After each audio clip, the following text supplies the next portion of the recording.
திருப்பதி வெங்கடாச்சலபுரத்தில் வாழ்ந்த தமிழர்களின் நிலைமை என்ன? தொடர் ஆய்வில் முனைவர் சு. பாண்டியன்.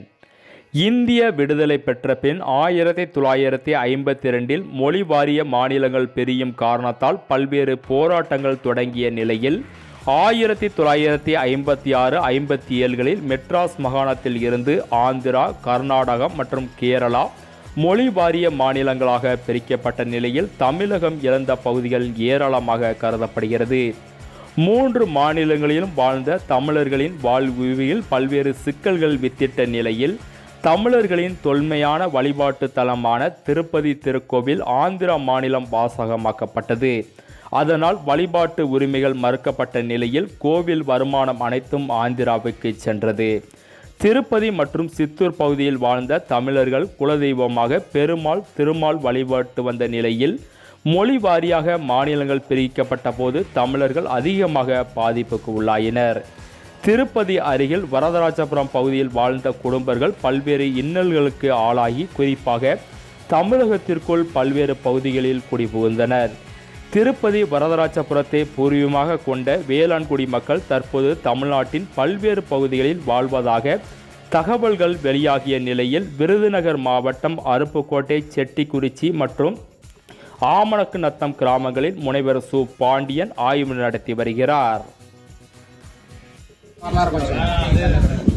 வரதராஜபுரத்தில் திருப்பதி பக்கத்தில் அதுக்கு பார்த்து நாங்கள் அங்கே இருந்துட்டு 4 இடவுல அந்த வரதரா அந்த கோயில் திருப்பதி வெங்கடேச பெருமானுக்கு இந்த கூடை ஒண்ணி கொடுக்குறது, செய்கிறது, தண்ணி மோந்து கொடுக்குறது, சின்ன சின்ன தொழில் பார்த்துக்கிட்டு இருந்தோம். அது மாதிரி அலங்கார பொருளுக்கு பாசி செய்கிறது அது இருந்துச்சு.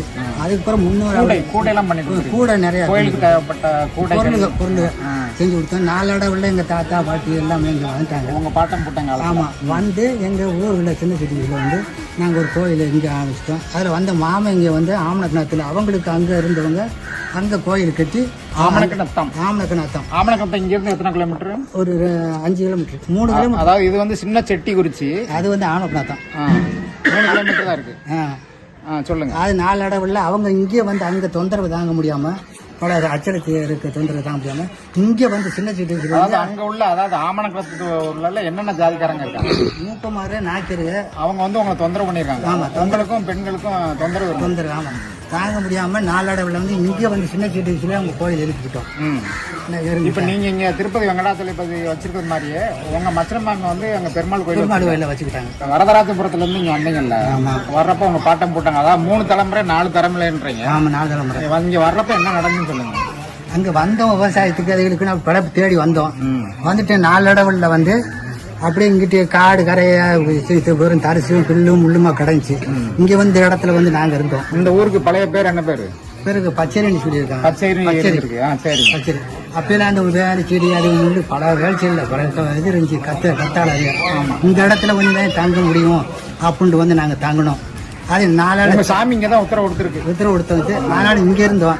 எங்க மச்சனை இங்க ஆமணங்காத்து இருந்தவங்க இதுல சம்மந்தப்பட்டவங்க. சரி, நம்மளும் அந்த ஊரை தேடி போடுவோம் அப்படின்னு சொல்லி இந்த பச்சரிக்கை வந்துட்டாங்க. சரி, இப்ப நீங்க மாசி மாதம் இதை கும்பிட்றதா சொல்றீங்க. மாசி மாதம் கும்பிட்றப்ப என்ன பண்ணுவீங்கன்னு சொல்லுங்க. மாசி மாதம் இந்த சாமியை கும்பிடுறீங்கல்ல, என்ன பண்ணுவீங்க? நாங்க இப்ப அந்த கோயில் கட்டின பிறகு நாங்க இந்த சித்திரை இந்த அழகு ஆத்துல இறங்குவாரு அன்னைக்கு மட்டும் விசேஷமா நல்ல பொங்கல் வச்சு செஞ்சு சுண்டலை வச்சு செஞ்சு சாப்பாடு கூப்பாடு எல்லாம் போடுங்க. நீங்க எப்பயாவது அந்த வரதராஜபுரம், அதாவது திருப்பதி திருப்பதியில உள்ள அந்த வரதராஜபுரம் உங்க முன்னோர்கள் மத்தவங்க எல்லாம் போய் அந்த பழைய இடத்த பார்த்தாங்களா? முந்தி அந்த கருப்பு குடும்பனே சிப்பேன் அப்படிங்கிற குடும்பம் பார்த்தாங்க. அதாவது உங்க தாத்தா எங்கிட்டே சொல்லியிருக்காங்க, முன்னோர்கள் போயிருக்காங்க அந்த ஊருக்கு. ஆமா, போயிட்டு தான் வருவாங்க. அப்ப அந்த ஊர்ல இப்ப என்ன நடக்குது? அந்த ஊர்ல என்ன நடக்குது? இப்ப மழை செடி ஆச்சு. இப்ப 4 இடவுல வீடுகள் இல்லையா அங்க? இல்ல. ஆமா, குடியேற்றமே இல்ல பக்கத்துல. அதுல அங்கிட்டு பக்கத்துல, அதுக்கு பக்கத்துல கோனார் இருக்காங்க. அவங்க தொந்தரவு இருக்கனாலதான் இவங்க 4 இடவுல வந்துட்டாங்க, தப்பிச்சு வந்துட்டாங்க.